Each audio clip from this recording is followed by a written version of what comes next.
ዛሬ ማታ የመጨረሻ ምሽታችን ሊሆን እንደሚችል ማንም ሊክድ ይችላል?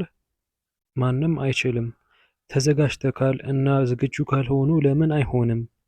ሌላ ሳምንት፣ ሌላ ቀን፣ ሌላ ወር፣ ሌላ ዓመት ወይም 5 ተጨማሪ ዓመታት እንዲኖሮት ዋስትና የሰጠው ማን ነው? ያንን ማረጋገጫ ማን ሰጠህ?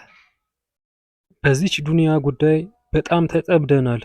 የሚያዘናጋው ሱስ ስላለብን እሱ ለበጎ የመተው ሐሳቡ የራቀ እውነት የለሽ ሆኖ ይሰማናል። ዛሬ ማታ ግን ኢንሻአላህ ካንተ ጋር ስምምነት ማድረግ እፈልጋለሁ። እያንዳንዳችን እራሳችንን ዛሬ ማታ የመጨረሻዬ ምሽት ነው እንድንል እፈልጋለሁ። ቤት እንደሆንክ አድርገህ አስብ። በአልጋህ ጠርዝ ላይ ተቀምጠህ ለራስህ ዛሬ ማታ የመጨረሻዬ ምሽት ነው፣ ነገ የመጨረሻዬ ነው ትላለህ። እስቲ አስቡት፣ በዚህ ሰዓት ነገ ጀናዛዬን ሰግደዋል። እነዚህን 24 ሰዓታት እንዴት ይኖራሉ? የማደርገው የመጀመሪያው ነገር ማንቂያዬን ማቀናበር ነው። ይህ የመጨረሻው ምሽት መሆኑን በማወቅ ነው። እንዴት ናፈቀኝ! ጠዋት ከእንቅልፌ ስነቃ ከባለቤቴ ጋር መጨቃጨቅ ቀኔን አልጀምርም። አይ ዛሬ አይደለም፣ ለረጅም ጊዜ ስንዋጋላቸው በነበሩት በጥቃቅን ክርክሮች የመጨረሻ ቀኔን እንዴት ላጠፋው እችላለሁ? ይሂድ፣ ዛሬ የመጨረሻ ቀኔ ነው። ከአባቴ ጋር አልጨቃጨቅም፣ ከእናቴ ጋር አልጣላም፣ ከልጆቼ ጋር አልጨቃጨቅም። ዛሬ እነሱን የማያቸው ለመጨረሻ ጊዜ ነው እና እንዲቆጠር ማድረግ እፈልጋለሁ።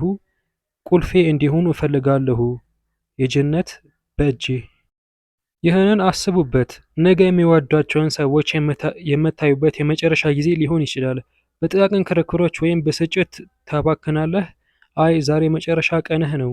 ልጆቻችሁን እቅፍ አድርጉ፣ የትዳር ጓደኛችሁን እቅፍ አድርጉ እና ሁሉንም አሉታዊነት ወደ ኋላ ይተዉት።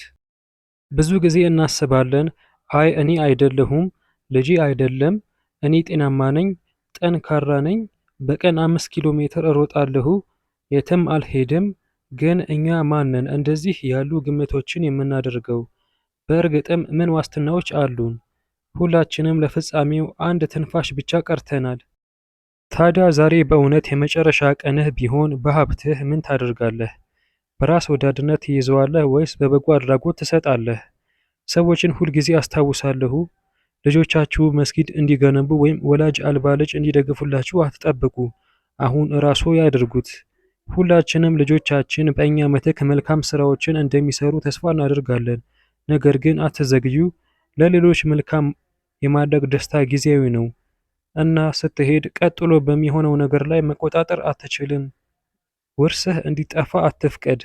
እስቲ አስቡት፣ የመጨረሻውን ሰላትህን መስገድ ነገ ፈጅርህ የመጨረሻ ይሆናል። የመጨረሻ ጸሎትህ መሆኑን በማወቅ እያንዳንዱን ቃል፣ እያንዳንዱን ምልክት ታጣጥማለህ። በየቀኑ የመጨረሻችን ሊሆን እንደሚችል በማሰብ መንቃት አለብን። ያ ብቻ ህይወታችንን በደስታ ትርጉም እና በዓላማ ይሞላል። ዛሬ ማታ የእኛ የመጨረሻ ምሽት እንደሆነ አድርገን እናቅድ። ወደ ቤት ሂድ፣ ልጆቻችሁን እቅፍ አድርጉ፣ የተራር ጓደኛችሁን እቅፍ አድርጉ እና በዙሪያችሁ ካለው ዓለም ጋር ሰላም ፍጠር። በቤታችሁ ደግነት ይንገስ፣ ምክንያቱም መልካም ቃል እንኳን የበጎ አድራጎት አይነት ነው። አንዲት እህት በአንድ ወቅት 12 ዓመት እንዳላት ነገረችኝ እና ባሏ እወዳሻለሁ ብሎ አያውቅም። እሱ ሐላል ነው እና ለእሱ ሽልማት ያገኛሉ። ፍቅርን ከመግለጽ ወደ ኋላ አትበል። ለሚስትህ ወይም ለባልህ መንገር ወይም ልጆቻችሁ ለአንተ ምን ያህል ትርጉም እንዳላቸው ማሳየት አስፈላጊ ነው። ፍቅር ወደ ቤትዎ ይፍሰስ።